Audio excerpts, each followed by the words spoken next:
Hi, this is Randy again. I'm going to try something different in my Common Sense and Ramblings in America podcast today. This will be number 6 in my series of podcasts.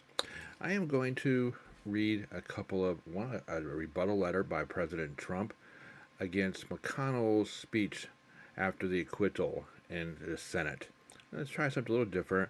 Not a lot of people have been able to get this information completely. So what I'm going to do is I have a transcript in front of me of Mitch McConnell's speech provided by CNN and provided by his office, Mitch McConnell's office, and I'm going to read that word for word, and then I will pause it, and then I will go ahead and read President Trump's rebuttal letter. Okay, well, here goes. On January 6th was a disgrace. American citizens attacked their own government. They used terrorism to stop a specific piece of democratic business they did not like. Fellow Americans beat and bloodied our own police. They stormed the Senate floor. They tried to hunt down the Speaker of the House. They built a gallows and chanted about murdering the Vice President. They did this because they had been fed with wild falsehoods by the most powerful man on earth, because he was angry he had lost an election. Former President Trump's actions preceding the riot were a disgraceful dereliction of duty. The House accused the former president of, quote, incitement. That is a specific term for the criminal law. Let me put that to the side for one moment and reiterate something I said weeks ago. There is no question that President Trump is practically and morally responsible for provoking the events of that day. The people who stormed this building believed they were acting on the wishes and instructions of their president, and their having that belief was a foreseeable consequence of the growing crescendo of false statements, conspiracy theories, and reckless hyperbole, which the defeated president kept shouting into the largest megaphone on planet Earth. The issue is not only the president's intemperate language on January 6th, it is not just his endorsement of remarks in which an associated urged trial by combat. It was also the entire manufactured atmosphere of looming catastrophe, the increasingly wild myths about a reverse landslide election that was being installed in some secret coup by our now president. I defended the president's right to bring any complaints to our legal system. The legal system spoke. The Electoral College spoke. As I stood up and said clearly at the time, the election was settled. But that reality just opened a new chapter of even wilder and more unfounded claims. The leader of the free world cannot spend weeks thundering that shadow forces are stealing our country and then feign surprise when people believe him and do reckless things. Sadly, many politicians sometimes make overheated statements or use metaphors that unhinged listeners might take literally. This was different. This was an intensifying crescendo of conspiracy theories orchestrated by an outgoing president who seemed determined to either overturn the voters' decision or else torch our institutions on the way out. The unconscionable behavior did not end when the violence began. Whatever our ex-president claims he thought might happen that day, whatever reaction he says he meant to produce, by that afternoon he was watching the same live television as the rest of the world. A mob was assaulting a Capitol in his name. These criminals were carrying his banners, hanging his flags, and screaming their loyalty to him. It was obvious that only President Trump could end this. Former aides publicly begged him to do so, while allies frantically called the administration. But the president did not act swiftly. He did not do his job. He didn't take steps so federal law could be faithfully executed and order restored. Instead, according to public reports, he watched television happily as the chaos unfolded. He kept pressing his scheme to overturn the election. Even after it was clear to any reasonable observer that Vice President Pence was in danger, even as the mob carrying Trump banners were beating cops and breaching perimeters, the president sent in a further tweet attacking his vice president. Predictably and foreseeably under the circumstances, members of the mob seemed to interpret this as a further inspiration to lawlessness and violence. Later, even when the president did half-heartedly begin calling for peace, he did not call right away for the riot to end. He did not tell the mob to depart until even later. And even then, when police officers bleeding and broken glass covering Capitol floors, he kept repeating election lies and praising the criminals. In recent weeks, our ex-president's associates have tried to use to 74 million Americans who voted to re-elect him as a kind of human shield against criticism. Anyone who decries his awful behavior is accused of insulting millions of voters. This is an absurd deflection. 74 million Americans did not invade the Capitol. Several hundred rioters did. And 74 million Americans did not engineer the campaign of disinformation and rage that provoked it. One person did. I have made my view of this episode very plain, but our system of government gave the Senate a specific task. The Constitution gives us a particular role. This body is not invited to act as the nation's overarching moral tribunal. We are not free to work backward from whether the accused party might personally deserve some kind of punishment. Justice Joseph Story was our nation's first great constitutional scholar. As he explained nearly 200 years ago, the process of impeachment and conviction is a narrow tool for a narrow purpose. Story explained this limited tool exists to secure the state against gross official misdemeanors, that is, to protect the country from government officers. If President Trump were still in office, I would have carefully considered whether the House managers proved their specific charge. By the strict criminal standard, the president's speech probably was not incitement. However, in the context of impeachment, the Senate might have decided this was acceptable shorthand for the reckless actions that preceded the riot. But in this case, that question is moot because former President Trump is constitutionally not eligible for conviction. There is no doubt that this is a very close question. Donald Trump was the president when the House voted, though not when the House chose to deliver the papers. Brilliant scholars argued both sides of the jurisdictional question. The text is legitimately ambiguous. I respect my colleagues who have reached either conclusion, but after intense reflection, I believe the best constitutional reading shows that Article 2, Section 4 exhausts a set of persons who can legitimately be impeached, tried, or convicted: the President, Vice President, and civil officers. We have no power to convict and disqualify a former office holder who is now a private citizen. Here is Article 2, Section 4. The President, Vice President, and all civil officers of the United States shall be removed from office on impeachment for and conviction of treason, bribery, or other high crimes and misdemeanors.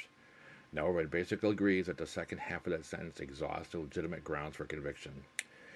Debates around the Constitution's framing make that clear. Congress cannot convict for reasons besides those.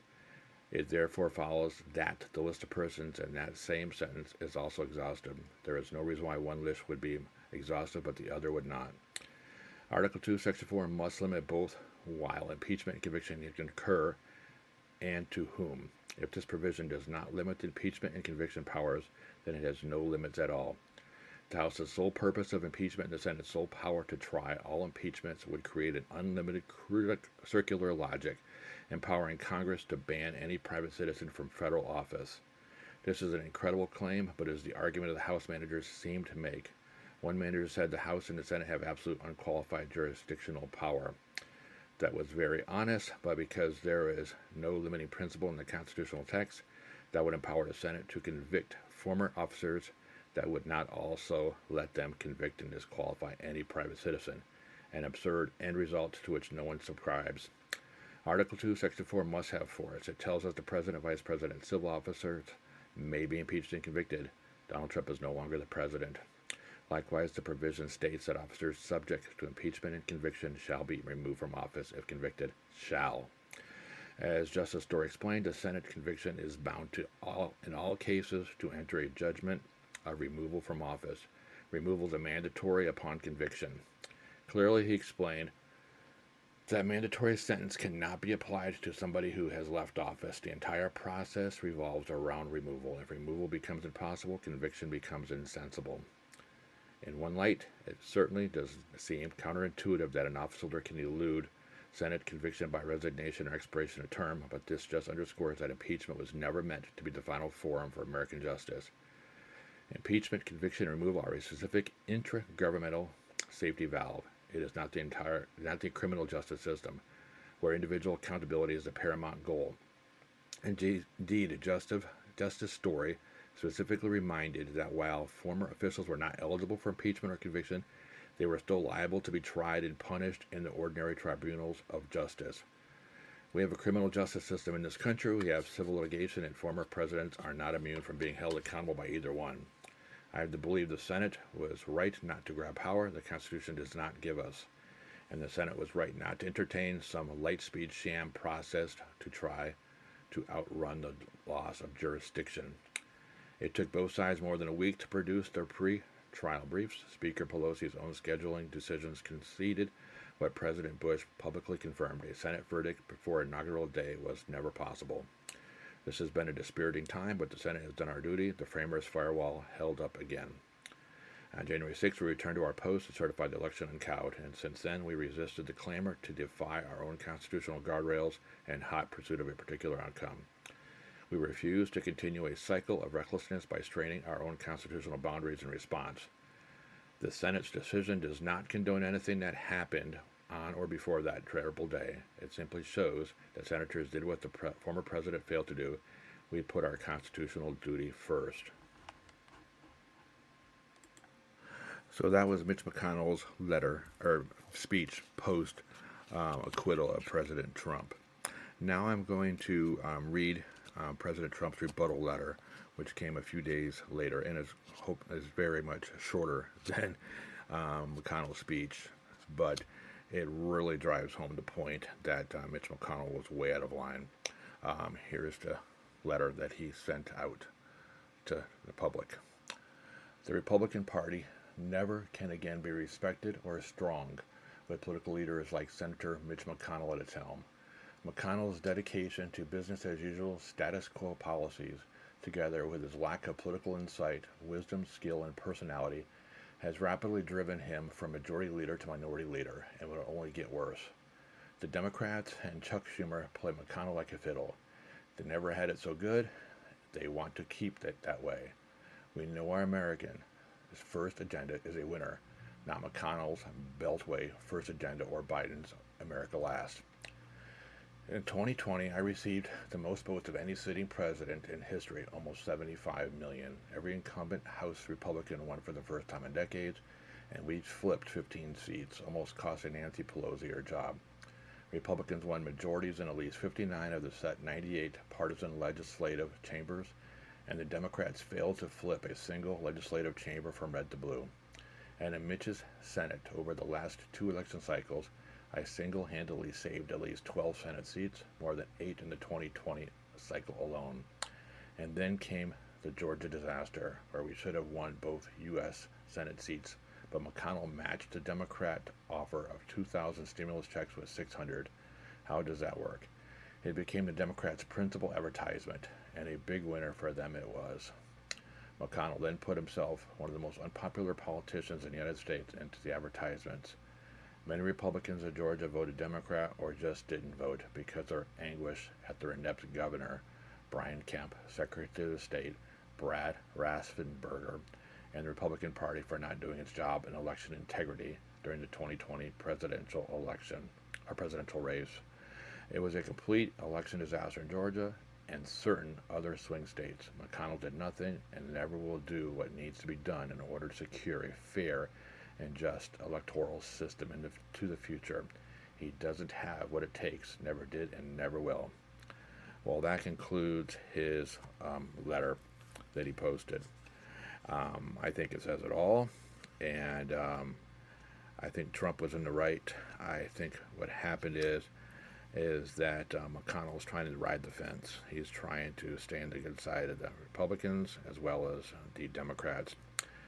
But his speech laid open Trump for additional charges, or should I say lawsuits, and it's already started. Yes, it was Representative Benny Thompson, Democrat of Mississippi in the House of Representatives. He's filing a lawsuit not only against President Trump, but against Rudy Giuliani. So it begins. And this is something that's going to follow President Trump for quite some time. Hopefully he will be able to put an end to these shenanigans and proceed with his life. This concludes my 6th blog. I hope you enjoyed it. I hope you found it informative. You have a great day, and above all, please be safe. Thank you.